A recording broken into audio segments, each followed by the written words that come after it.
Hey guys, before the video continues, if you're new here or been here for a while, don't forget to hit the subscribe button and the like button to help support me in future videos. Take it away, dude.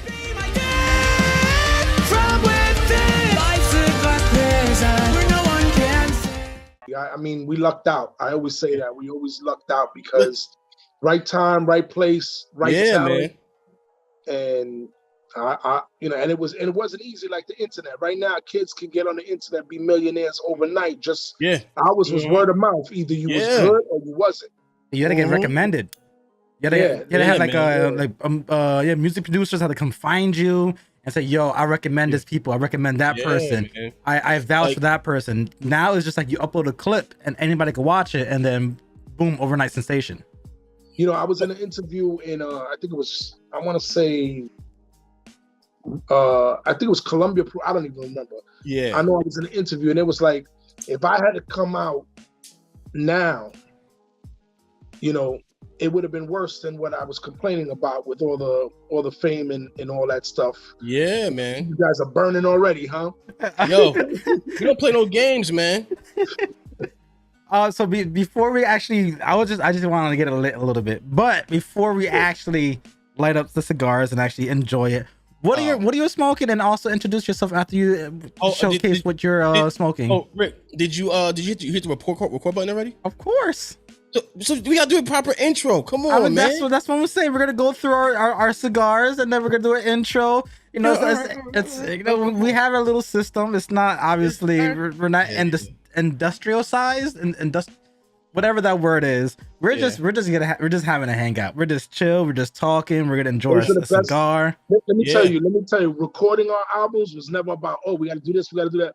If I tell you, well, during the interview we'll talk. Yeah, I'm gonna point out so many mistakes, and we left them in there, and people loved it. Yeah, organic. That's the most important thing. Yeah, if it's fake and plastic, it ain't gonna grow. Yep. Yeah. And people catch on real quick when stuff like that. Absolutely. Well, my name is James the Barba de Jesus, and I'm smoking Hoy de Monterrey, Havana. Ooh, okay. I like the off-brand Cubans. I don't know if you guys drink, but you know, when you drink, every year is a different year. It's a different crop, and you know, when things become commercialized, it loses its flair because now they're trying to mass produce and make their money because they're into you know retail and making their money. So not every cigar that's famous is the best cigar to smoke. That is correct. I see it all the time. You know, Hennessy is not the same way it was 30 years ago. You know what I mean? Exactly. So, you know, I like the off brands, and because of music, I know a lot of musicians, and they come to New York, or if I meet them in Colombia, Peru, or Guatemala, wherever I'm at, it's known in the industry. Go to James, he's gonna buy a few boxes from you. And when I was doing it in the 90s, I used to have to hide my boxes. Now I can just come through with it. All right, so I now know who to hit up. I'm like, we're neighbors, exactly. We in Jersey, so we neighbors. Yeah, exactly. Yeah, absolutely. So it's like I know where to go to get some, a little bit of off-brand Cubans. Nothing wrong with that. Absolutely. I mean, every now and then, when I stopped in duty free, I'll pick up something because right now, believe it or not, the Cohiba, the Siglo is like ranked right now, and it hasn't been ranked in a lot of years. So you know, I'm gonna taste it, see if that crop was good, and we go from there. I'll cop a box of those. You know what the crazy thing is the first thing he said was if the crop is good. I think that's the most important thing when it comes to cigars is quality. Is make sure your crop is good, because like you said, every year is a different crop. And you gotta make sure that crop is good. So I think that right there was super insightful right there. Yeah, and then it goes back to your taste. You know, some people are vodka drinkers, wine drinkers, tequila, you know, cognac, bourbon. I'm a bourbon guy, and you know, today I'm drinking wine. You know, a lot of people, if I speak to certain people, they like certain years. You know, as you become engulfed in a culture, any culture, you start to learn more things. And you start to try more things. So what you might like, I might not like. Yeah. You know, but I might like something you might not like. I like cheap cigars sometimes. You know, there's times when I'll buy a cheaper cigar because I liked the way it was tasting from that year. So your man is right here. This is your man right here, because he's the same exact way. For me, I'll go for something a little bit more of the quote unquote quality. Spend a little bit of money here and there on a Davidoff, or a little bit on a Padron, or a little bit on a Plasencia. That's another cigar that's ranked now. Davidoff wasn't ranked for a long time, and quiet as kept. I used to date a manager over at Davidoff on Fifth Avenue in New York. Wow. So I used to get them for free, and I was like, these are garbage. Yeah. But they're really good. They stepped up their game, and they realized the niche that they had to take care of their cigars. They did it. Right now they're ranked. They're like top 5. Yeah. I call them like the Gucci of cigars. They're like the highest brand, quote unquote, when it comes to price. Price label wise. All of them are like the cheapest one you could find is like $19.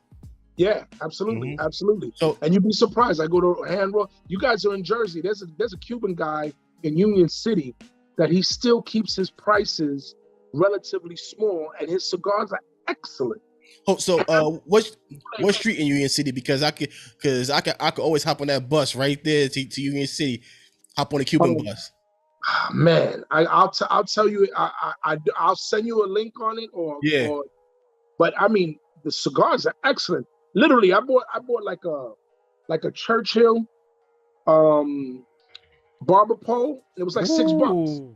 Wow. Okay. Hand rolled, and he's still there. He's like 80, 90 years old. He's still rolling. That's old fashioned techniques and all that kind of stuff, and the knowledge. You can't replace that. Yeah, and you know what they say? They say a good cigar has been touched by 200 hands, right? Yeah. So I don't think that his has been touched by 200 hands. Yeah. I think that he eliminated that whole middle guy, because he's getting his bales straight from Dominican Republic or wherever he's getting them from, and they're just really good, Yeah. And in comparative pricing, because there's some cigars I bought. I was so disappointed. I bought a Opus X, I want to say 2 years ago, and it wasn't that good. It was like a regular Arturo Fuente to me. Is it? Yeah. Listen, I had the same experience. Go ahead, Ian. My point is, price point is everything when it comes to cigar. Price point is everything, because just because you charge $25 for a cigar doesn't mean it's gonna be a good cigar. 100%. And the thing is, you'd be like, if it was an $8 cigar, that's money all day. But you want to charge $25 for that stick right there? No, that don't fly, because it's not good enough to be a $25 stick. I know plenty of sticks that I love, and they're under $15. The Banker, the Upman Banker, I love it, and it's under 15. Have you had the La Roma de la Cuba, the Passion? I have one in my humidor right now. That's my baby. You go. That's the right there. That's the bad boy. My baby. Yeah. That's he got a torpedo there. Torpedo, yeah. That's my baby. That's my favorite size right there too, man. Yeah. Mm-hmm. That's, and a lot of people, I'm not engulfed in the cigar culture and how to cut it and how to light it. I know all those things, but I learned from old school. Because I've been smoking cigars a long time. Every music video I've seen. I sent you a picture. I'm 14 years old. Oh. What? Woo. Yeah. 14 years old. That's a party in my house. Wow. And I wasn't allowed to smoke out of my house. I got caught smoking cigars. I was about 12 years old. Wow. Never weed, never cigarettes, never nothing, just cigars. And when I was in junior high school, I got caught with cigars. And the dean laughed so loud because he smoked cigars. He said, "You're not even in trouble. I ain't never seen in the 100 years I've been a dean. I ain't never seen no kid with a cigar." It wasn't popular. I used to go to the bodega store downstairs. They were Cuban from where I grew up. I grew up in Spanish Harlem. And I literally used to buy Cuban cigars for $1.50 because he used to just get bales of them. You know what I mean? Wow. And I used to say it was for my uncle. He used to laugh because he caught me smoking one. And I was literally like 13, 14 years old. Wow. So I've been smoking cigars a long time, and I didn't smoke cigars and drink liquor when I was younger. I smoked cigars and maybe had a coffee. Because in Spanish households we drink coffee.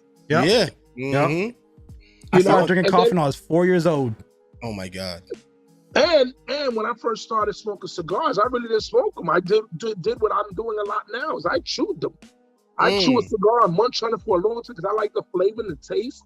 I'm crazy. I guess I'm crazy. I like the taste. But you're not the first person I heard say that. Like there was another person I heard that said that he can dry pull a cigar and just drive and just dry pull his cigar all day, every day. You know, all day, every day, and I'll try a cigar, and the wrap means something to me, and you know the filler means something to me, and if it's long or it's short, if it's a lot of people don't like short because they're considered cheaper cigars, but if I taste the tobacco and it's good, I'm good with it. Yeah. You know, but that's the factory smoke Maduro.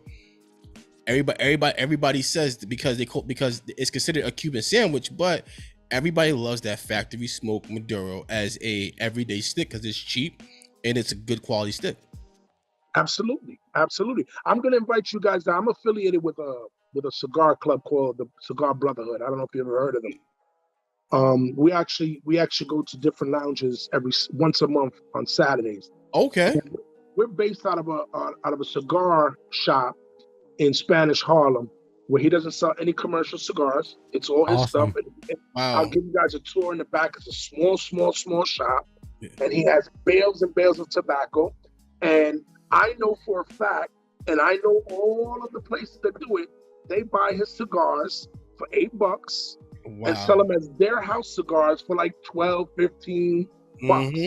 Wow. And I see them come in and buy, 200 cigars. But I'm gonna invite you guys down. And, we would love that, man. We do a whole video vlog on it. Absolutely. I'm sure we could do a lot more stuff. I'm actually, before COVID, I had just signed a deal to do a podcast. Really?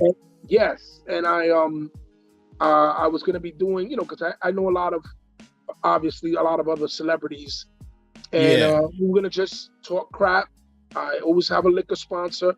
I've been sponsored by cigar companies, and have their cigar, have a cigar of the week, and we were gonna film it, once a week, and COVID happened, and some of our sponsors pulled out, and then I was about to do it myself. Yeah, and we already had a following of people that wanted to get down with it because the setup, the way that I had it set up, we had a studio, and we were gonna do it in studio.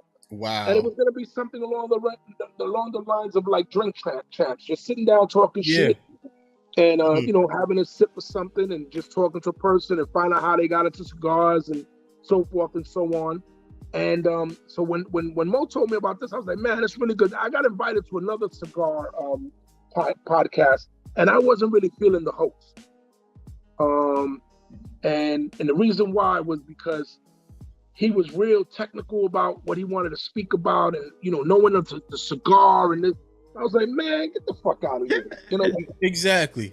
The point that we for me and Innocent, we had our everyday jobs. Now, I'm fortunate to have this everyday job. I have my own separate channel for stuff, whatever.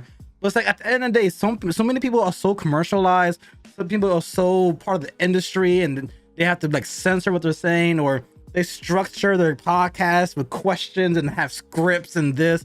And it's like, bro, just be human. As a person, bro, what you ate this morning? How old are you? I'm 24. And how old is he? 37. 37? Yeah. I've been smoking cigars about as old as you, bro.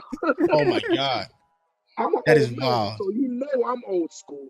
I'm so inappropriate. I stay away from my kids' friends and all that.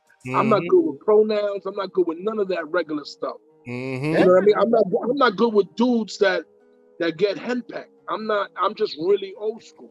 Yeah. Yeah, nothing wrong with that. And part of that is because I grinded my life out. I'm not a trust fund baby. My kids are trust fund babies, but I'm not. And my parents died when I was younger. I was about 24 when my father died, and then 9 months later, my mom died. Oh man! So I had to. And I've always been a business guy. So so the cigar shop. To go back to the point, the gentleman that owns that, I met him when I was about, I want to say, 18, 19 years old. Wow! And he was working at a shop where I used to go buy cigars, another hand rolled cigar place down in around 30th Street and 6th Avenue. Okay. Called La Rosa. And I started with them when they just had a little hole in the wall, like a little kiosk. Oh, but they're still there, but did they move down to 30th in between 8th and 9th? No, so I think that's Santiago or something like that. This was called La Rosa. And the owner passed away. He gave it to his son, but his son didn't really have the cigar passion. His son smoked, but he didn't have the business as and the passion. I think he wanted to do other things, which is fine. Yeah. But the roller, there were two of them. They actually separated about 10 years ago, maybe a little more than that. The two rollers said, we got to connect with the tobacco. We'll get our own shop. Came up to Spanish Harlem. Boom, home run. And so I'm dying for you guys to come through and check it out. Yo, listen, we're on it. We're down for it. On it. Just give us this. Anything with this, I'm down for it. Anything for like more authentic, because like I said, like I was just saying before, commercialized stuff after a while it loses its value when it comes to quality. Yes, it's on the cigar aficionado. You see the people with the little bourbon cups, the little snobby, and it's like, yeah, it's cool. When you first get into cigars, if you're like 1 year in, you want to get the Davidoff, you want to get the Plasencia, you want to get the Padron 1964s. But once you establish yourself, you're like, you know what? Let me go for these holes in the walls, and let me actually get like something that's like a very obscure Arturo Fuente, or these Southern Draw, or these very small companies that no one knows about. So I'm smoking a Jacob's Ladder right now by Southern Draw. Okay. Yeah, I'm gonna tell you a real quick story. So because of music, I met a lot of people, and there was another cigar shop, and they invited me to come with them to one of the cigar what is it called? The Cigar Fest? Yeah, Cigar Fest, when they used to be here in by the Marriott. And I got to meet Arturo Fuente. And when I met him, they're trying to introduce me to him, and he's just thinking another person coming.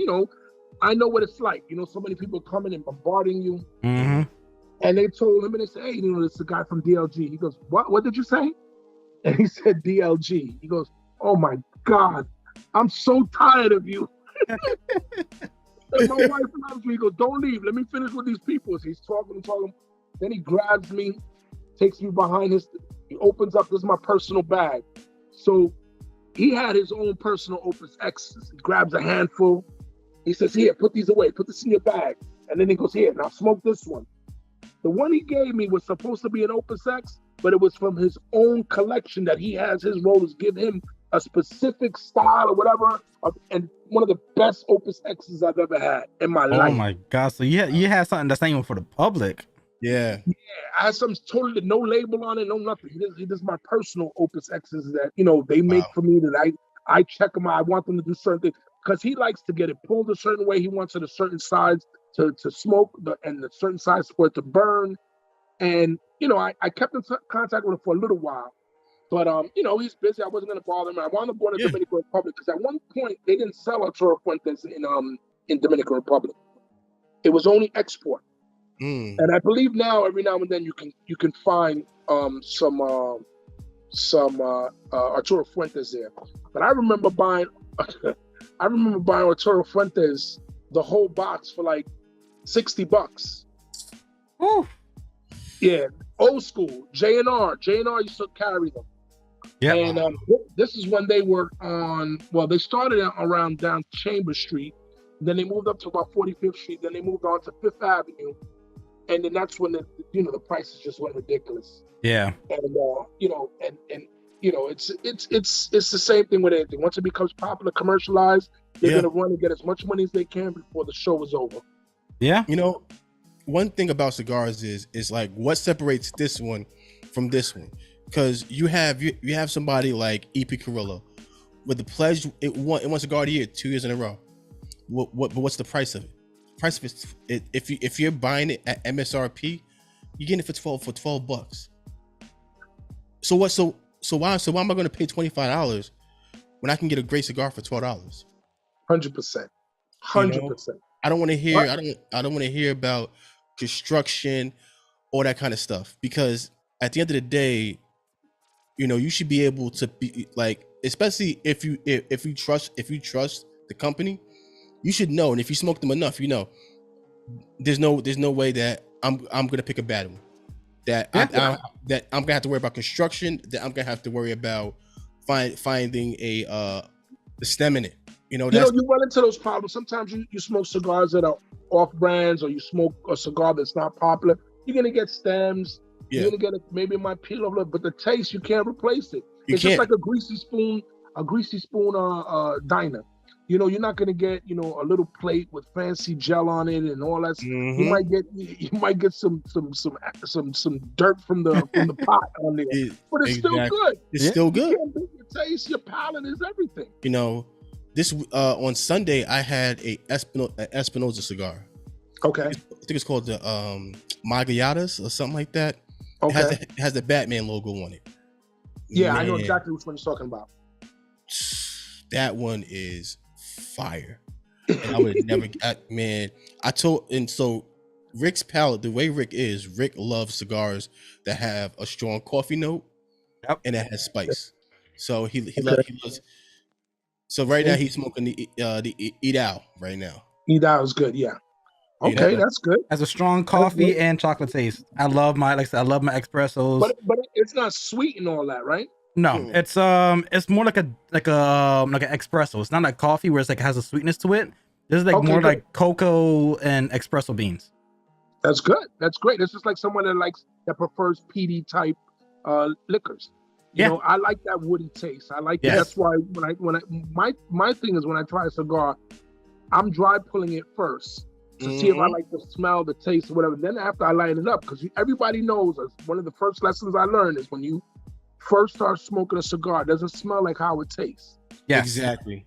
So once I do that, the dry run, then I'll smoke it, and that flavor will be on the back end of when you're smoking it, and that's what I need. That's what I need from a cigar, Mm-hmm. And there's a lot of videos and stuff. When I first started in music, there's a lot of videos of me smoking cigars on stage. Or I was actually going through a lot of the the music videos just for memory's sake, because DLG was like a big part of my life, especially back when my aunt was alive. There's only two people my aunt will play, DLG and Fulanito, and that's it. That's it. Because y'all just like I said, it's just the Puerto Rican version. You have the Dominican version. That's all it is. So it's just yin yang. And so for your audience that don't know, because I'm sure you have a lot of people that are not Spanish speaking, and there are some that are not familiar with Spanish music, because we did cross over to a lot of non-Spanish speaking people. Mm-hmm. DLG's group, we started in the 90s. 95 was our first single. We were actually the first group to come back with singles, because they weren't selling singles, they were only selling albums. And our first hit was No Morirá. Muévete. And that album did really well. We got nominated for our first Grammy. And then we had our second hit, which they thought it was going to be our sophomore jinx. They thought it was just a gimmick. And that was our number one selling album. That's the first time we sold over 1 million records. And then Juliana, La Quiero Morir. Juliana, qué mala, entregué todo de mí. That was a smash. Volveré. And then our third album, we actually didn't win anything. We didn't get nominated for the Grammy. I think we won a Billboard. Oh, we won an Emmy with that album. We won the Emmy, and then the third album we got nominated for another Grammy. We broke up in 2001. I got a new singer, 2007, and then about 2009, 2010, I got nominated for my third Grammy. We won a Latin Grammy. Our music is a fusion of reggae, some hip hop R&B chords and stuff like that, and singing. The lead singer was Huey Dunbar, and he sings American music. We weren't familiar. We were just Latino heritage, but American bred, and so we didn't even really speak Spanish as good as we did when we first started. And we ran with it, you know, and we didn't care. We just was experimenting, having fun. And like I said, right time, right place, right producer. Same producer as Mark Anthony, same producer as La India, Tito Nieves, Maluma, Gente de Zona, all the same producer. We were his baby, and you know, we were signed to Sony. Great time. We did a couple of movies, Dance With Me and Woo, and we won the Emmy for the commercial. I don't know if you remember when you was younger. I don't know, you might be too young, but we did a commercial on Channel 41, Se Siente 41, and that's the one we won the Emmy for. Se Siente 41. Yeah. So we won it for that commercial, and you know, and then we branched off from there. And to this day, actually, when you text me the Zoom, I was actually in negotiations because they're calling us for Guatemala. I'm trying to include it with another tour we're doing in Bolivia and Peru. That's amazing. Yeah, we've done Europe, Japan. I actually did Africa. After the group of I did South Africa. I actually did that show with Black Thought and Talib Kweli. Wow. Yeah, and then you know, it's crazy because my music career didn't even start there. I was a guest artist on an artist named Tito Nieves for a couple of years, Spanish artist. But prior to that, I was in a group called Ziggy. I don't know if you ever heard of them or remember them, but we had one hit wonder. That's what I always say because it was one album and done. We had a big hit, Toss It Up, and we had another hit, a remix called Well, I'll Be Raking in the Dough, Boy, Raking in the Dough. So, you know, and you know, we were Polo Down, Low Lives. We were Salam Remy's first group. Salam Remy's the producer of Fugees and Amy Winehouse, and so we were the first group to produce. And then from there, I moved on to Sister Soldier, and then that's when I got into Latin music. And that's my resume. Let's get back to Cigars. It's a phenomenal resume, by the way. I just want to touch on one thing. Watching your videos, man, like seeing how am I 300 and I can move like that? Yo, first of all, you had moves, man. You know, like you see you dancing, and you see Huey singing, and you see his hair. Yeah. Always different colors. Always. And we were the first ones to do that. They was giving us a hard time about it, man. Yo, and we were the first ones. Rick would play something. I go, I heard that before. I heard that one before. I heard that one before. Because no matter what, like when you go, like I said, like if you go into Bodega, you're gonna hear DLG. Thank God, bro, because we still get those checks for those, man. Yeah, man. Exactly. Thank God. Man, listen, man, like your music is like the second I can bring up your name to any Latin person, they go, DLG. Yeah, I know who they are. I know. I was known for wearing the hat, so you always said always tell them like the one that got the cigar, the one that be dancing. Yeah, man. But I go off on tangents sometimes, so let's talk more about cigars. So absolutely, sticks and fire. Fire with the music, sticks is what we got. Yeah. That's the thing, man. Traveling all over the world, I got to buy boxes and boxes. I was in Peru and I toured a tobacco factory. Wow. Peru has tobacco, and it's actually really good. It's not really like it. To me, it reminded me of like a Honduran. Okay. Like a Honduran-based cigar. Okay. And I saw it I went from the field to where they pick it, to where they store it, after they pick it, to after they dry it, to after they, and it's a long process. If you ever get a chance to go to a factory that does any kind of cigars, treat yourself to that. If you find one and see the process, go from them planting it, cultivating it, because you'll see that. And it's like coffee also. If you can go to those tours, it's amazing. I did a wine tour in Italy, and you know, it was very impressive to me. But again, my heart is cigars. So when I was able to do the cigar tour, I was like, wow, this is amazing. even in Dominican Republic, you can go to Santiago, and they have these tours. And if you can see it from where they plant it, where it grows, where it's separated to how they feel it, where it's going to go to, because they look at it and they say, okay, this is going to be a Maduro, or this is, it's just like, a lot of people don't know that, you know, Remy Martin and Cognac are champagnes. Did you know that? Not really. No. Did you know that they're champagnes? What makes a liquor champagne? Did you know that? Did you know what it is? No. Is it the grape? Okay, so it's made in Champagne, France, right? So okay. When the plant grows with the grapes, the closer it is to the root, the darker the berry. As it grows and gets further out from the root, it becomes lighter. That's your white wine, and then the process of making champagne. So when you get a chance, just pick up like a bottle of Remy or something, or Hennessy, XO, and it'll say fine champagne. That's your homework. Check it out. So you said Henny XO? I think it's Henny XO that has it on it. Or I remember the first time I had Louis Hennessy, Louis the 13th. Yeah. Guess who I had it with? Do you remember a basketball player, crazy guy named Dennis Rodman? Of course. He came to our show in Chicago and he took us upstairs. He had his own private room. He said, pick whatever cigar you want. You know, I got the Cubans over here. I said, no, let me look and see what you got on the other one. Because the other one I knew was where the flavor was. So I got to sit down and smoke it. He said, yeah, crack that Louis. And I got to taste it. And it's different. It is totally different. And it's the way they cultivate, and it wasn't popular. You know what I mean? It wasn't like everybody wanted to drink that. So it wasn't over commercialized. And it's the same thing with cigars. They'll look at the cigar and know what the tobacco looks like and what part of the tobacco they're going to take to make what type of cigar, whether it's going to be light, medium, Maduro, because there's Maduros that are light. A lot of people don't know that. And forget a name brand. Take the label off and taste the cigar.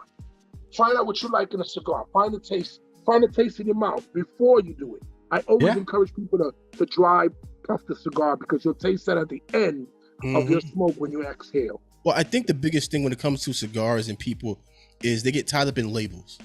Yeah, absolutely. And they get loyal to labels. And my thing, I'll always try a cigar once, maybe twice. But you burn me once. I go, all right. Well, maybe it was bad. Maybe it was a bad stick. Absolutely, smart thinking. I'll go back again. If it's garbage the second time, nope, never smoking it again. But I'll try everything at least one time. I'm gonna make you laugh. People that follow the labels don't even know what the labels. Do you know where labels come from? Why there's labels on cigars? No. You didn't know, right? No. So Queen Catherine liked cigars, because there wasn't a difference between cigarettes and cigars. It was just tobacco. But she liked the bigger cigarettes or cigars. And she started to, when people found out she liked that, they used to bring her different presents. So she couldn't distinguish who she was going to keep, which cigars, what presents she was going to keep. So she started to wrap the cigar in like a silk, piece like a ribbon. Of cloth. Okay. And it kept her hands from being stained when she smoked them. And then she started to distinguish what cigars were what and from who by the color of the silk, the silk cloth that was on the cigar. Wow. So people, that's where cigar labels come from. Then they decided, they run with it and they say, okay, we're going to make it a little flashy. This color, there's a whole marketing scheme behind the cigar. Yeah, 100%. So one of the first things I do is I pull the label down. I bite it off. I don't clip it all the time unless I already know the cigar. I taste it. I dry smoke it. I smell it. And this is not me learning. I don't want to burn it and just what I smell the burn a little bit, because the smell of the burn is different than what you taste also from when you taste the actual tobacco. Yep. And then that's when you'll know what you like. If you're into it. Not everybody's into cigars. They do it because their friends do it or because they want to look cool. When me ever going to our cigar shop, we'll see people pick up certain stuff. And that right there kind of tells us if they're a cigar smoker or not, because you'll notice that they'll go for certain brands. Yep. And you go, nah, he doesn't know anything. Yeah, he doesn't know much. He doesn't know, but he's not a smoker. That's he's a brand follower. Like if a person's like, I only smoke nothing but padrones. Yeah, he's not really a cigarist, or he doesn't really care about cigars. Are we going for padrones? You can find a whole bunch of other quality and amazing cigars for like half, sometimes even third of the price. Well, I had a padron that I threw out in the middle of the cigar because it just wasn't good to me. I didn't like the wrap. The wrap was tasting horrible to me. I think it happens. What we hear is, the older people have that cigar that they smoke all the time. Older cigar smokers have that one brand that they smoke. And now most cigar companies are trying to get that newer cigar smoker because they're more willing to try everything. They're not going to stick to one brand. And they don't know the difference on what the pricing is, so they just think that's what the price is. Exactly. So it's a marketing campaign all the way through. So if you can taste it. Also, I laugh when I see them come and say, "Hey, do you have the chocolate or vanilla cigars or cherry cigars?" I did that when I was 13. You know what I mean? Because I found out that that cigar smoke is not the same thing that you taste. And like I said, I started chewing them first when I was younger. It wasn't until later on I would smoke them every now and then. So those are the cigar smokers that will go to a place and look at it and smell it and like really know what he wants and smells. And if he doesn't like a cigar, he'll switch up. You know what I mean? The guy you're talking about will go in there and buy that cigar because of the brand. And in the back of his tongue, he's like, "This is nasty as shit, but it's the one I wanted." Yep. Exactly. It's like dating a pretty girl that doesn't, she looked pretty, but does she have all the other elements? Yeah, exactly. That's one thing when it comes to cigars. Like, I bought this one box of cigars. I bought a box of them. I'm like, they're gonna be good. The MSRP on them is $24. Garbage. I was so disappointed. Luckily I got them at a discounted price. If I would have paid the regular price for them, I'd have been pissed. That's how bad they were. Yeah, I think he got them off like 65% off. Yeah, but I think the box supposed to be like, I think it was like 400 plus at MSRP, but he got it for like 65% off. But here's the thing. Everybody that I gave it to didn't like it. So I knew it wasn't me. And I'm like, because like for myself, I consider myself having a decent palate that I can go and say, you know what, yo, this is a good stick. I think you will like this. Like, I love the Oliva, the Master Blend. My brother likes that one. Oh, fire stick. That's my brother likes it. You know what? I like it to a certain extent. I felt like the wrap was a little bit too oily for me. And that's another reason why sometimes I don't like commercial cigars, because they put that preservative oil on it, just so that the cigar doesn't get bad through its travels. And if it has too much of that on it, I'm done with it. I'm done with it. And the funny thing about it is you have these big brands, and it's pretty interesting because I always say, like, when you have these humongous brands and they have 60 different sticks, so they'll have 20 different sticks, and they'll have them in five different violas, and you're sitting there, you're like, how do you quality control all those sticks? How do you control all that? You can't. That's why I love a brand that only has maybe 10 sticks and 10 violas. I know for a fact that it's not something where you go on their website and it's 40 different cigars. You're like, so what am I supposed to buy here? Oh, dude, does this one taste like this one? So how are you mixing it? And you're gonna have so many duds from that. Yeah. That's why I always, mom and pops are way better than industry. So 100%. Here's the funny thing about that. We were talking to a guy from our cigar shop, and he said the way to tell a good cigar shop owner, if he has hand rolls and he makes good hand rolls, that's how you know you're dealing with a real tobacconist. If he makes good hand rolls, he's a real tobacconist. Listen, I've gone and given a tour to people of the shop where I hang out, and I've actually grabbed not so much filler, but I grabbed the long leaf, and I've mashed it together and hand rolled, because I've been doing it so long and smoking and seeing this, And I rolled a cigar right then and there, let it dry a little bit because I sprayed it. Mm-hmm. And I said, hey, smoke this. I cut the ends, smoke this.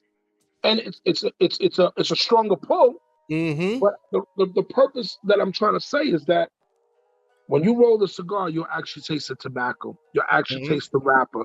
Yeah. I remember when I first made real money, I said, I was still wet behind the ears with smoking. You know what I mean? Even though I started smoking when I was 12, 13 years old, I was getting whatever I could get. I used to smoke Tijuana Smalls aromatic. Mm. You know what I'm saying? So I went and I said, okay, the first thing I'm going to do is I'm going to go to Nat Sherman. And I was like, oh, which one? And I was like, and my brother looked at me, yelled at me and said, why are you looking for price, bro? Right now, you got a real huge check. It was my first really big check. And I said, you're right. I spoke to the guy and he asked me, what kind of, he says, do you want something? I said, no, I'm a real smoker. And I actually found one that I liked. And, I would treat myself every now and then to it. Mm-hmm. And then, I don't know, it started to change. And I was like, this is not the same cigar I smoked a few years ago. Exactly. They became popular. I remember I bought my first humidor from them. And fast forward to about maybe a couple of years ago, that same cigar came back. And I mean, the taste-wise. And I was like, I'm happy that they did that. You know what I mean? That they actually took care of it. And usually that happens when competition is up, you try to make your quality better. Mm-hmm. And that's what's important. 100%. Quality is everything to me. Not a label, not a mass production, quality. And I'll spend $20 if the cigar. You tell me that cigar is good, but it better be good. Exactly. Yeah, exactly. I don't care if you can move 1 million boxes in a year, as long as I know that every million inside that unit, whether that be like a box of 10, a box of 20, box of 25, as long as I know the sticks within those boxes are quality, I'm down with it. But if you're moving all these boxes and you're just trying to push it out and they're only grown for like 3 months when they're supposed to be grown for like 6 to 9, no, you're trying to get the customers, but you're gonna lose your customers at the same exact time. There's only one company that I like that I feel like they don't make bad sticks, and Rick's gonna call me a homer on this one, but it's Drew Estate, because Drew Estate they have more than 15 different sticks. So let me ask you a question. I saw you had him on your podcast. Go for it. I have a quick question. Do you know the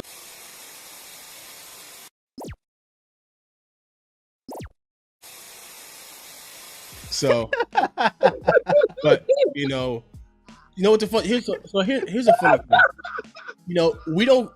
We don't consider ourselves industry because here's the thing: we don't have any sponsors right now. But even if we're gonna change that, change that. Yeah, and even if we did, I still wouldn't change the show. Nope. Because people like our authentic, like how authentic we are. We're not pushing anything. And let me tell you something. Don't change yourself. Hell no. Whatever you do, don't change yourself. Yeah. And if you have to compromise, that's all right. But just remember, the world is a circle, right? You're gonna come back around. When you come back around, you make them pay for what they do. Exactly. That's between me and you. Like, don't tell the industry this, that, and the other, because they will pay for it. 100%. Quick story. Like he was saying, DLG, we were the innovators. There was a point where they wouldn't let us perform in certain clubs in New York City and around the country because they were saying we don't want that hip hop, reggae, rap, reggaeton shit here. Wow. Really? Oh, absolutely. One of the biggest places in the world for Latin music told Tito Nieves, this is when I was a guest artist, said, yeah, but that guy, we don't want that rap stuff here. So was that LQ's? Bigger than that. Big. Oh, really? So Rick's a baby, so Rick wouldn't know. So back in the day, the spot was Latin Quarters. Yeah, it was definitely the spot. Copacabana. Latin Quarters gave me nothing but love. So Copacabana. So doesn't exist no more. Right. So what? Right. It doesn't. So I went. Now we're the biggest thing since sliced bread. We're huge. We're about to promote the Madison Square Garden show. And it was somebody's birthday or something. So they had all the artists from RMM. So La India was there. Wow. There was a couple of us. So I show up. It's my birthday. And they were one of the clubs that said they didn't want me in there unless I wore a jacket. I couldn't wear a hat. I couldn't wear sneakers. So I showed up on my birthday because they having us as guest artists. We're the biggest thing in the world now, in the world. I have white Uptowns, white sweatpants, and a Jets jersey, or everything crispy, and a baseball cap. I get to the front door, and the bouncer looks at me. First of all, he's not a DLG fan. He goes, "You can't come in like that." I said, "All right, well, you tell the owner that I'm here and that you're saying I can't come in, and I'm not going to perform then." And he was like, "Okay." The other bouncer was like, no, wait. He went and got the owner. She comes to the door. The first thing she goes, "Oh my God, James, what are you doing to me?" And right then and there, I wanted to tell her, "Yo, you should have never said anything to me when I wasn't as popular as I am." She goes, "Please, just don't leave the VIP room, this, that, and the other, and we could still smoke cigars." I lit up my cigar. That's the first thing I did as soon as I sat down, before I even took a sip of drink. And in fact, we had just come off tour, so I had a couple of Cubans, you know. And I hate the non-smokers. "Oh, you got an extra cigar?" Or the person that says, "Hey, is that a Cuban?" Those are the non-Cubans. So I always carry two types of cigars. I carry real cigars, and I carry my throwaways, the little $1, $2, whatever ones. Exactly. Yep. And I make sure that they're really, really strong, real strong Maduros, full body, and I give them one of those. As soon as I give them one of those, they go, "You only smoke half of it? That's an expensive cigar." "Nah, whoa, I'm feeling dizzy," you know. They won't ask you for a cigar ever again. That's free. And I mean, in my little humidor I have right here, I have a few of those throwaway cigars, and I'm just waiting for gatherings, and I'll bring a little bit in my little travel humidor, because I know I just came back from Boston, and unfortunately I know Boston is not a place where you actually can smoke in public. But I already had so many people who because I'm a gamer, that's my main profession and career, and there's so many people who are around my age group, a little bit older, a little bit younger, and then they see what I'm doing, they think I'm cool and all that kind of stuff, and they're like, "Oh, can I get a Cuban? Can I get this?" And it's like, yeah, I can't handle that kind of stuff yet. So it's like, I'm happy that give them the strongest, cheapest cigar you got. They'll never ask you again. Exactly. So I had a few of those cheap, strong ones, and I gave it to them. We went to a cigar bar, few puffs. They're like gasping for air, and they're like throwing up outside. I'm busy. I'm like, "You good?" I'm like, "Yeah, man, this is light." They're like, "Oh no, yeah, I'm good." They're like sipping on their juice, and they're asking the bartender, "Can I get a water?" I'm like, "They ain't gonna ask me no more." No, not at all. Now, let me ask you a question. What size do you guys like? So I like a Toro. Okay. I like a Toro, love a Robusto, a Churchill is great, but for me, a Toro, for me, it's perfect size of a cigar. I go for a Robusto and Lancero. Okay. What say again? Robusto, Lancero. What were you going to say? Okay, I was going to say, how about if you don't have enough time, or you're going to smoke a quick smoke? Do you do like a short story style? Oh yeah. So I actually have I have the cigarellos of the T52s. Oh, okay. Let me tell you, that T52 right there, that's my stick now, man. I love the T52. Love that. You know, crazy. I'm glad you said that. People don't realize that every inch of a cigar is a different taste. With the shorter cigars and the short story type cigars, you get those tastes quick. So it'll go from one taste to another taste quick, within a half hour, within 15 minutes. Yeah. There's times when I can't smoke the whole cigar because that ashy taste comes in too quick, that real burn taste. You know what? There's times when I'm full with bourbon and I'm like, yeah, burn my fingers, burn my lips. Let's go. You know what? I would say this. I love the term you used when you call it a short story cigar. That's a great term for a small cigar. Arturo Fuente has a cigar called the Short Story. I don't know if they still make it, but they do have one, and I love that cigar because it's quick changing, but it retains the flavor of of a real Arturo Fuente, because that was my go-to cigar when I was about 20, 22 years old. And it's great. Like for me, I don't, but you know, like I love Ashton cigars. So I love La Roma de la Cuba. I love these Sensibles. The St. Cristobal's? St. Cristobal's, yes. Sorry. Thank you, Rick. I love the St. Cristobal's. I gotta be your live autocorrect. I knew what he was saying. Yeah, it's something about their flavor combination that's really nice, and it's not too heavy. Like I don't mind a heavy stick, but it's something you can really sit back and just chill. And when I have a cigar, I really like to have a cigar and really take in that flavor.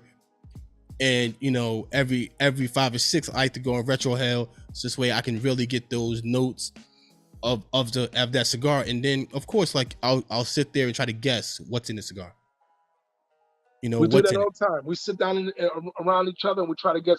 And by the way, I started inhaling a long time ago, so I can inhale like 60-70% of a cigar. So, and it's iron lungs, I guess. But yeah, I got COVID in 2020, right? Same. Real bad. I was sick. 22. I was in the hospital. The whole thing. 22 days. I was in ICU. I was this close, And after COVID, my lungs are not the same.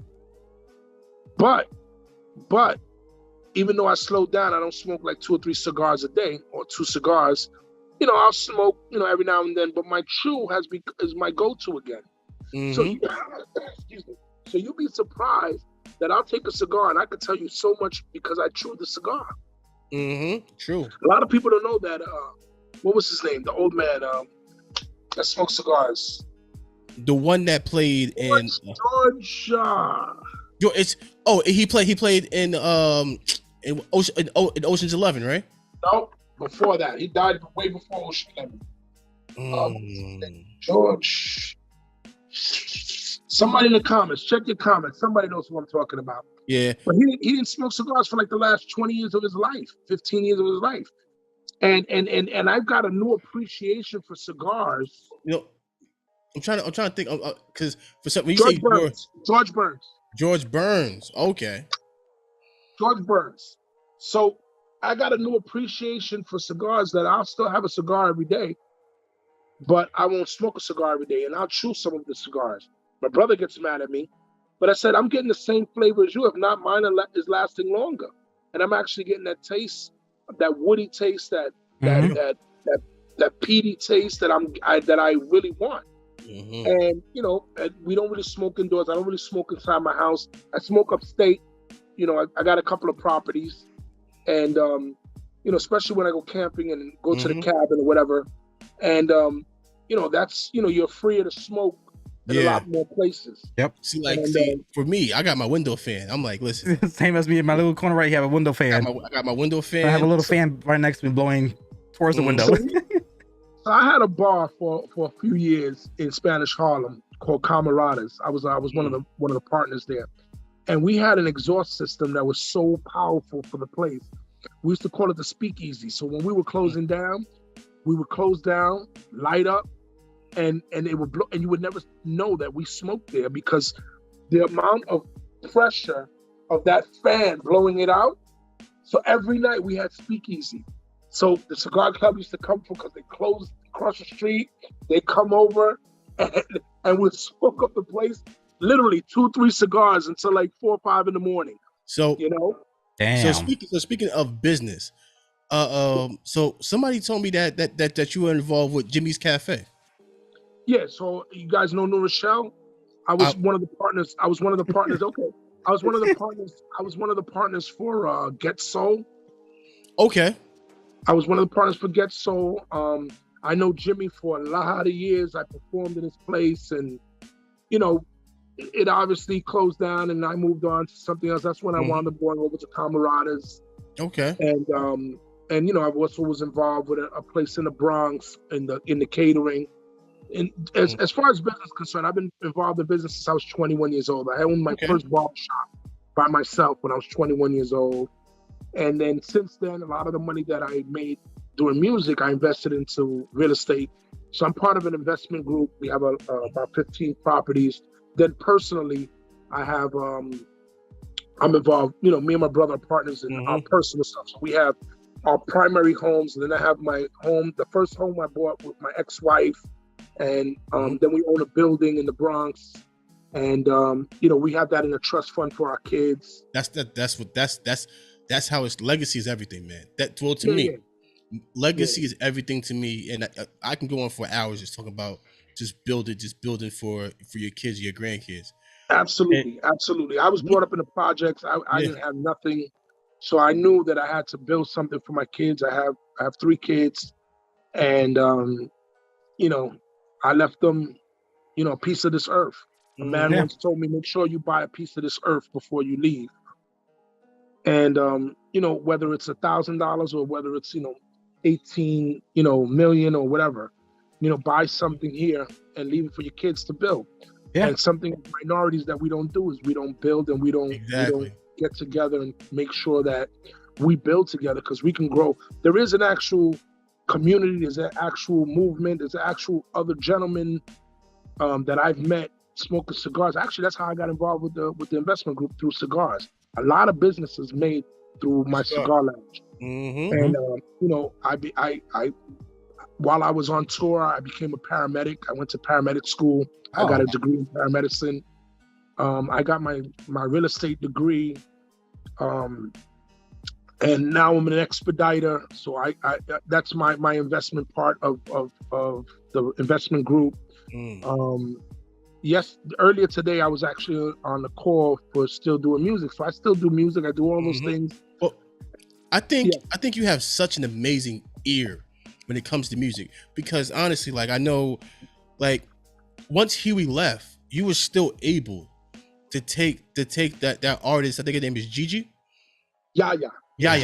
Sorry, you were able to take. She was on Making of the Band. Yes. She was on Making of the Band. So you were still able to take her and make a hit with her. Right, and I was like, can't take credit for all that. Can't take credit for all that. The story is that, I don't know if you're familiar with freestyle music. Of course. All right, so TKA Angel from TKA, the original TKA, I grew up with him. KL and I grew up since we were little. Hold up, so are you talking about TKA, the house music, like girl? Yes. Wow. So we grew up together. We called each other. Italians love that right there. Yeah, Angel was my manager for a couple of years. Okay. You know, my road manager. And he actually he was looking for her. He found her. He brought her to me, and I was like, yo, she's amazing. The funny thing is, the first time I met her, I'm going to the studio, and you guys familiar with Ted Smooth? I'm familiar. Ted Smooth, straight face, you remember? Yeah, okay, yeah. Yeah, so he's the one that made the Beyonce, and he does a lot of remixes. Anyway, I started with him in music. And he had a studio in South Bronx, which is now like a real millennial yuppie area. And I'm coming to the studio to listen to her. She's going to the store. She sees me, and as you can see, I dress, you know, regular. I'm not the suit guy. Yeah. You know what I mean? So she sees me like this. She thought I was gonna rob her. Oh wow! So the first time I met her, she thought I was gonna rob her. So she crossed the street. She gets upset. She runs to the store. She comes back, and I'm going into the store. She's coming out. She runs back up. She goes, "Oh my God, you guys don't understand. You don't understand. I almost got robbed." And I got robbed. It was this guy, and that's him. Well, that's James the Barba. Then she's like, "Oh my God," because she was a fan at first, you know. And so I heard her, and then I called my producer and everything. Fast forward 2 or 3 years later, he was like, "Yeah, man, she's good. What do you think we get together? You do something with her?" And I said, "Yeah, absolutely. Let's run with it." And I was the A&R for his label. Because I had already done, after DLG broke up in 2001, I was like finished with music. I started doing movie production. I was working on as a PA and moving my way up. I wound up becoming locations manager and all that. I was working on sets of Law and Order and all kinds of movies and stuff. So I did a lot of things with the music and all that. And smoking a cigar, that's how I wound up becoming a locations manager, because the guy came and said, "You smoke so, you look a lot like the guy from DLG, a white guy." I said, "Who told you? Who sent you over here to say that?" He's like, "What are you talking about? I know it is you, right?" He goes, "I've been following your career since you was with Ted Smooth, a little white guy." And he was the assistant director on the set. Wow. And when I actually got, because I kept it on the low. I kept a lot of stuff on the low. I didn't want people to know. Of course. And I worked on the Nori video and all kinds of stuff. I met Nori from there, and I worked on a lot of things, Benzino, and then when I left there, you said about a year. I marched into the Spanish station. I was the first one to put reggaeton on mainstream radio. Wow. I don't know if you ever heard of an album called MVP. MVP. I think I have, yeah. Dale, don dale. Yeah, of course. Yes. Of course. Okay, so that was the first project I did after DLG. So it was me, Gocho, Danny, and Raul. Raul was the money guy that was the label. Danny was the promotion guy who worked for Sony, left Sony to do that. Gocho knew all the street guys, and it was me who was able to do the whole movement because of my popularity. Yeah. And I put Dale Don Dale. They wanted to put another song in, and there was a big argument. I got a sponsor. I got Shivers Regal to sponsor us and everything. It was like, I forgot what it was, like $35,000 for something, and then which wasn't a lot of money, but it's still a lot of money for the reggaeton. Exactly. Yeah. And I told them they wanted to hear my new song because everybody wanted to know what I was going to do after DLG. I was like, fuck my song. I got this song right here that's going to be a smash. They're trying to promote Tempo. I said, this Dale Don Dale shit is the... And Cyan con Lennox. We have Angel and Chris. And if you get the original album, you look on the back of it. My daughter's name is Zulissa, and my son's name is James at the time. I have another daughter named Zeta. But at the time, so I made my ASCAP company is Zuli Jam. My BMI music company as a label is Zuli Jam. So if you look on the back of it, it says Zuli Jam Publishing. So I did the publishing on that album. Oh, that was for Angel Chris, or which one? Angel y Chris, Sonny Lennox, Don Omar, Tempo, Javia, I forgot who else. It was like nine artists, different artists. Wow. Oh, Chesina. Okay. And that was my first project after DLG. Publishing is where the money's at. Yeah. Yeah, but I had to give them all, because they didn't know about publishing at the time. I was teaching them about it. I had to give all of them back their own publishing because I didn't want to die, you know? Yeah. Well, I had it, and I still get checks for those things. Of course, 100%. It's crazy because you hear stories about in the music industry about publishing rights and ownership, and the latest issue now was the slaughterhouse. Back in the day, you had the Locks when the Lock was about to beat up Puffy over their publishing. So publishing is such a big deal when it comes to artists. Elvis Presley got more money dead from his publishing and his fame than anything else. It's same thing with Mike. Yeah, exactly. Michael Jackson was the best businessman when he bought the Beatles publishing. That changed music. People don't even know. And know what the thing is? And Paul McCartney is still mad at Mike about it. I don't know if you know who Willie Colon is. Do you know who Willie Colon is? Oh yeah, he played for the Jets. No, Willie Colon was going to be my first guest for my Cigar Path. Oh, that's what's up. He's my boy. But Willie Colon is an artist. Yeah, okay. I know who he is. We almost had a rumble with him in Colombia because we didn't have to pay him on a publishing. Because in our second single called Muévete, we played a version of La Burga de Panama. So the Burga de Panama is bam, bam, bam. Yeah. I heard that. We changed the notes, and we didn't have to pay him on the publishing. He was tight. If he would have took us to court, he probably would have won something, but he didn't think he was going to win. And he's a lawyer. A lot of people don't know he's a lawyer.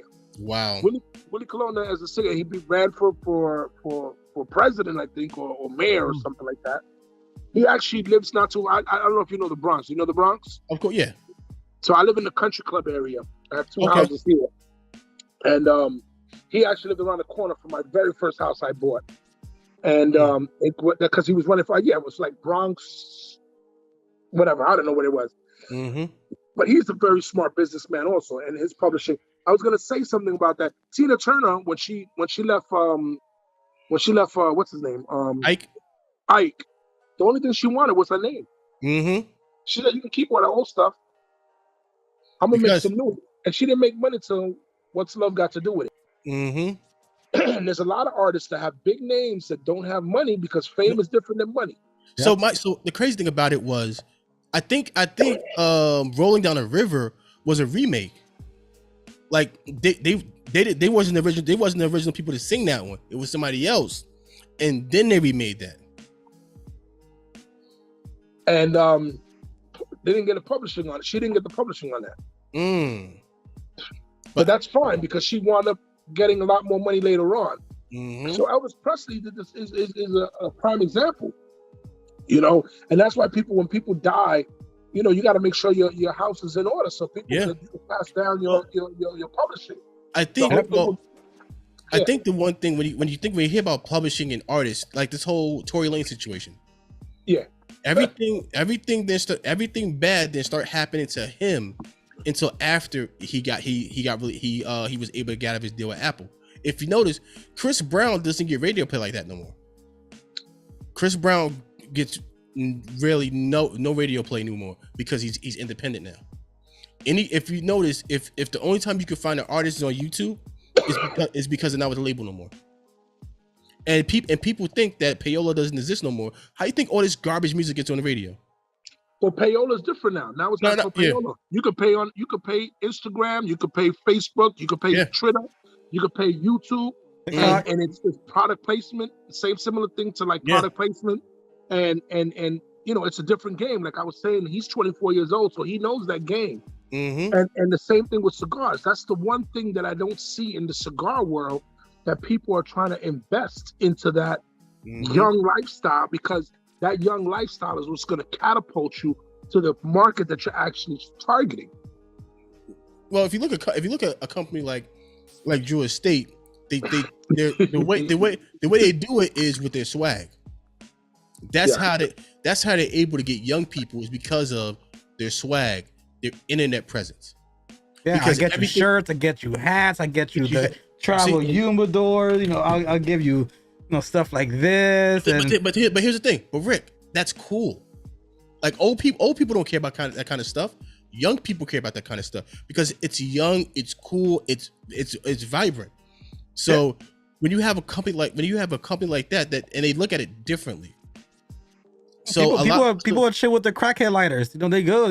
I'll light my cigar with a crackhead lighter. People who are like in that older group, they're like, okay, I don't care if this lighter is like $1,000, but hey, listen, I'm just here to enjoy the cigars.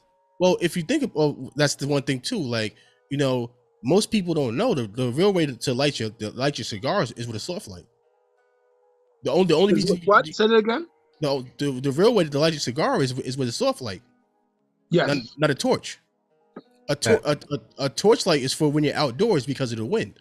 Right. But most people use. So can I make the major announcement now? Go for it. Stick and Fire is going to be distributing their own lighting apparatus, which is a cedar stick. I can't say it yet. That we were discussing before, that Sticks and Fire is going to be distributing a cedar stick to light your cigars with. Did I say it too soon? No, listen. That's perfect time. We won't talk about it. But just let your audiences know that you're coming out with that. Listen, it Sticks and Fire for a reason. Exactly. Yeah. That's one of the best way to do it. And I'm going to back you 100% on that product that you do. Wow, that's appreciate it, man. Like I said, so cigars. I was affiliated with Don Rafa Cigars, and I was affiliated with another cigar that I won't mention because I'm still friends with the Don Rafa people. I actually met a gentleman in Chicago named Max, and that his grind is amazing, and he's pushed cigars and brought them. And if you get a chance to smoke some Don Rafas, you could buy a few for the guy that wants to beg a cigar from you, because they have some flavored cigars. But their flavored cigars are actually decent because it actually has a cigar taste to it. You actually taste a cigar behind it. The back end of it is what's sweet. So, quick question. Are they based out of the Bronx, Don Rafa? No, Don Rafa are based out of Chicago. Okay. The owner's Puerto Rican. So they give me shirts and hats. They send me my product to test it out. And the picture that I sent you of me, that was at a show that I did in Orlando. They came down and I did a photo thing for them for the Don Rafas. Wow. And yeah, and so but I didn't really push it because I'm not a promoter. You know what I'm saying? Yeah. I'll give you my artistry. I can give you the ideas. I can give ideas out for days. They come to me easy. Just like we were discussing it. I was really open that you talked about your cedar lights that you're coming out with.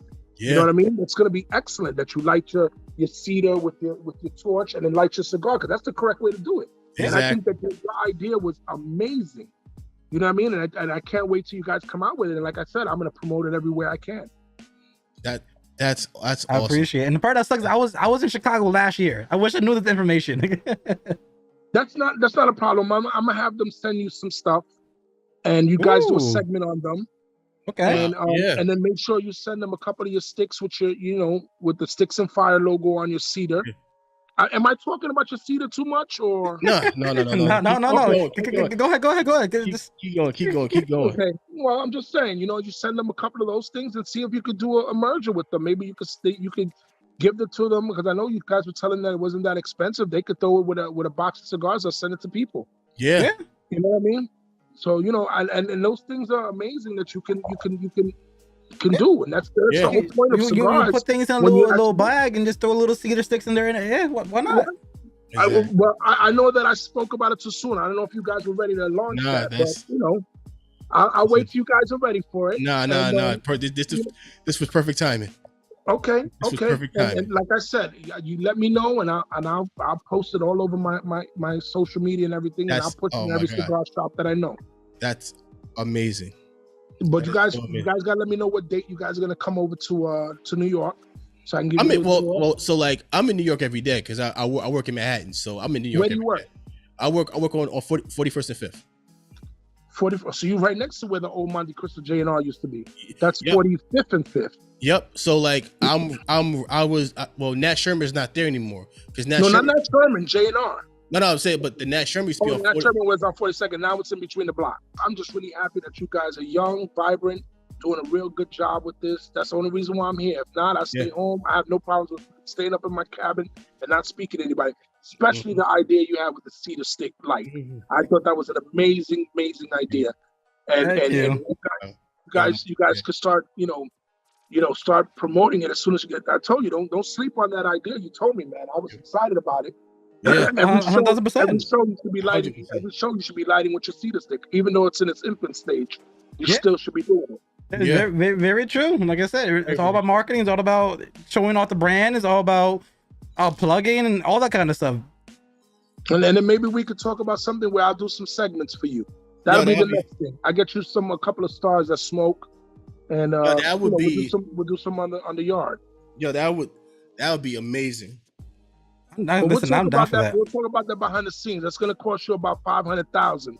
So we won't talk money in front of it. I'm joking, brothers. I'm joking. I'm really proud of you guys, man.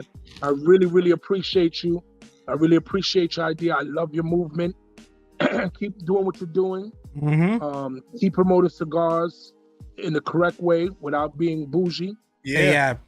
No. Like I said, that's something that we're never part of. Like we just enjoy the passion. We just enjoy the community.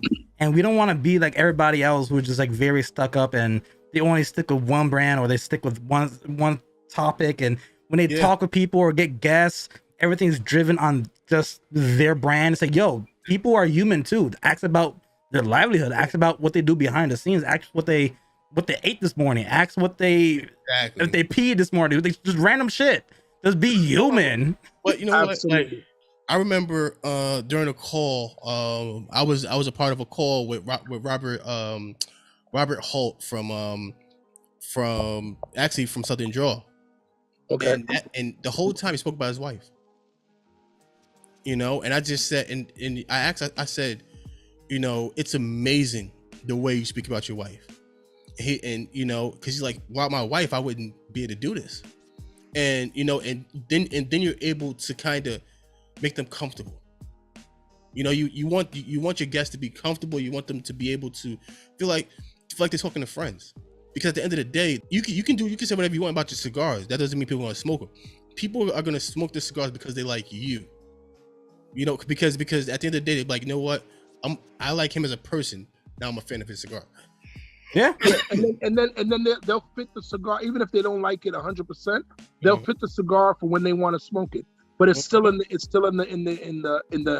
what do you call it? The deer hairs, the sight hairs, yeah, the cross hairs. Yeah, because that's what you want. You want people to just, not everybody's gonna love everything you do 100%. Exactly. That's a known fact. There's 8 billion people in the world, or whatever, almost 10 billion people on the earth.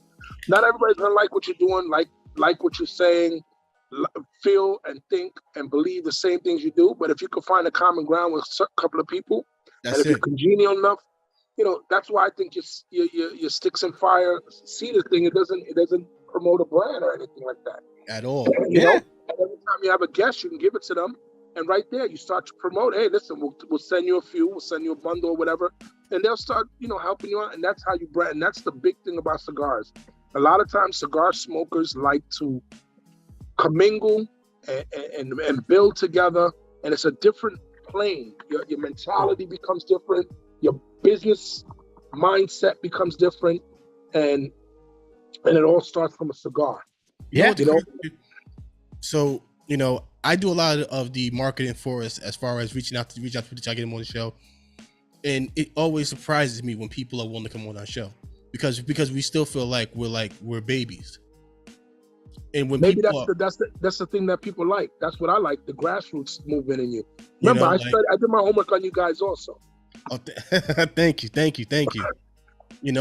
We're because at the end of the day, it's like we're still learning. What can we do to promote you? After the show, I'm gonna make clips. After the show, I'm gonna make clips to social media. If there's anything extra you need from me, let me know. I'll push it as hard as I can because I'm grateful that you're willing to give us the time to come on. So in return, we're family now. I tell every guest, we're family now. So I'm going to do everything possible to make sure that you're successful. Yeah, so that'll be shows, future shows. If you could be part of a program, yeah. And I'll follow through with giving you that jingle for the beginning of your show also. Now yes, because right now we're just doing we're just using generic boom bap beat. Nah, you need to get some money for that, man. Everything's about money if you're gonna actually do this. Every time that jingle plays, you guys get a percentage of it. I did one for there's a lady called Cooking Con Omi. Have you heard of her? No. So Cooking Con Omi, she's a Puerto Rican woman. She lives in Rhode Island. She was born and raised on the island. Beautiful lady. She's a beautiful lady, beautiful family lady. She's married. She has kids. She does authentic Puerto Rican food, authentic Latino food. And she's even incorporated Weight Watchers because she's blown up since the time I gave her jingle. Yeah. And she has she has a sponsorship with, I think it's Pepsi now, and she's just big, huge. But in her infancy stages, that's when I did her jingle, and I love her. She's bubbly. She's a beautiful lady, and her food is delicious. She has her own line of sofrito. You guys get a chance to check out Cooking Con Omi. Looking at it right now. So you go like that, and you look at the page. She speaks about me giving her the jingle, and no money was involved. None of that stuff was involved. It was all love, because that's where I'm at in my life. You know what I mean? I'm not trying to chase the dollar anymore. I don't mind being broke if I'm broke. Yeah. But when it's good, it's good. I can make $100,000, but I won't make money for 6 months. You know what I mean? Yeah. That's the music business. That's the artistry business. But if you're doing what you love, you'll never work a day in your life. Yeah, that's exactly where I'm at. I'm at that point at the moment with my love and passion for gaming. I met with so many people. The purpose of me going to Boston was to meet up with a lot of people who I worked with. People from Denmark, people from Australia, people from the UK, Canada. We all just met up and just chilled. And even people who I affiliated with, even through music. For me, I have my own music artist that does my main channel stuff. And the intro and outro is her music. Other channel stuff. Yes, my other channel, outside my personal stuff that I do outside of Sticks and Fire. I use her music as my intro and outro. Are you gonna show the plaque, Rick? You haven't showed in a couple shows. You haven't showed in a couple. Shows. I'm humbled, but after you get 100,000 followers, YouTube will send you something like this. Wow. I want one of those. Once you get 100,000 followers, they'll send you that. Once you get 1 million, they'll send you a gold version of this. And then once you hit 10 million, they'll send you a diamond version. Wow. So I got one question for you. Yes, sir. What was your favorite cigar? Like when you sat down with somebody to smoke a cigar with, who was that person that you were like, wow, I can't believe I'm smoking with him? I have to say the Arturo Fuente thing, because he eliminated all commercial, everything. It became more personal. There's an artist. All right, I know you know our song La Quiero Morir. Yep, of course. Okay, so the original, do you know who the original singer is? It was a merengue song. Sergio Vargas. Yes. Okay. Yeah. So Sergio Vargas, he owns a cigar store in Dominican Republic. I got to sit down and smoke with him. You know, he thought I was one of those just, you know, fly by night cigars, and we smoke cigars. But my story with Arturo Fuente, it's like, you know, when you first become an artist and you meet somebody that's like, and they know who you are, it's the most amazing thing in the world. So it wasn't so much the cigar, it was the encounter. And then I smoked an incredible cigar. So I think that probably was like the most. But then there was this time I smoked with a guy that was about 90 years old. Don't remember his name. I spoke to him. I told him about my grandfather. His name was Fausto, and how I used to steal his cigars. And you know, I didn't like when he smoked them because then it tasted like ash. That's when I was learning. It was in my infancy of smoking cigars. And that was one of the cigar encounters I had that was impressive to me. If you strip away all the commercial and the labels and this and that and the other, and you find out what you like, and you find common ground with someone smoking a cigar, it's the most amazing feeling in the world. That's why it's become part of my life. You know what I mean? Yeah. And that's why I merge with people, and people don't realize that I always have sucked at being an artist because I don't know how to be shishi, foo-foo, and bougie. You know what I mean? I think money speaks and bullshit walks. You know what I mean? And the proof is in the pudding. And when I started to try to establish myself after DLG, people didn't know that I had already started investing money and making moves business-wise. When they got wind of that, they were like, oh, shit. And you'd be surprised how many artists have done the same, how many artists smoke cigars and have done the same. You meet them in those little... Willie Colon smoked cigars. I gave him a cigar last summer. I gave him a cigar. We were hanging out in a festival. And he went to Cardinal Hayes High School, which is where my son graduated from. So you're talking about the football player Willie Colon that played for the Jets, right? Willie Colon, the football player. He's a humongous man. Yeah. Yeah. So he played for the Jets for I think like 10 years now. He owns a restaurant called I think Beers and Hops over in the Bronx. Yeah. No, I don't think. It is in the Bronx. Yes, it's in the Bronx. I believe it's called Beers and Hops. Yeah, it's in the area where I saw him. It's in the area where I saw him, and great guy. I smoked cigars with him, and you know he actually bought my son won the city championship with Cardinal Hayes. He bought that team their championship rings. Wow. So my son didn't even get a high school ring, you know, the graduation ring, because his ring is like this big, with diamonds saying AAA City Championship. He went to the States and everything, and Willie Colon bought that for him. Wow! Just know, Just know, my boys would take care of Cardinal Hayes. Just know that, all right. my boys take we're the number one ranked high school in the state right now, New York right now. Who's that? Over in New Rochelle. New Rochelle, who, Iona? Yeah, don't be disrespectful, man. I'm like, New Rochelle High School, man. Oh, New Rochelle High School, yeah.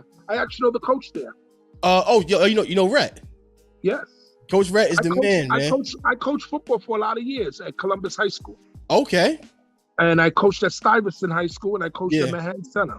Oh, I actually coached basketball too. I coached Cameron. I coached Mace. Wow. I know all of them personal. The water, something from the water in Spanish Harlem got a lot of people famous. You know what I mean? And it's funny because who asked me? I think it was Cameron. No, it wasn't Cameron. I think it was Mace. He said, y'all always smoking your cigars and they want to give me one. I was like, you're too young, boy. Yeah, man. So we're gonna link up after this and let's talk about, you know, I want to be part of your whole movement, man. I love it. Trust me, we appreciate that so much, man. We're able to have anybody on, no matter what. Like I said, we're not a set, just only me and him as a duo. We just want people who are passionate about cigars and just to tell stories. That's all of this channel really is. If you're an up and coming cigar brand, if you're an up and coming artist, if you're up and coming this person, or even if you've been in the game for many years, from no matter what, from the industry, from movies to music, we don't care. We just want to sit down, bullshit, and enjoy this at the same time. That's all it really is. So if you want to be part of that, listen, we're here. Let me know whenever you want to come on. We can even for times where you just want to chit chat. I'm gonna send you people, and I want you to really tell me what you need me to do for that Sticks and Fire cedar light. I really love that idea that you guys have. Oh, listen. You know, anything you want, like after the show, we'll talk about it. After the show, we'll talk. Absolutely, about it, absolutely. We got a lot to talk about. Yeah, but you know what? I want to tell you one more thing. I just think that that you guys have the momentum, and you don't even realize it.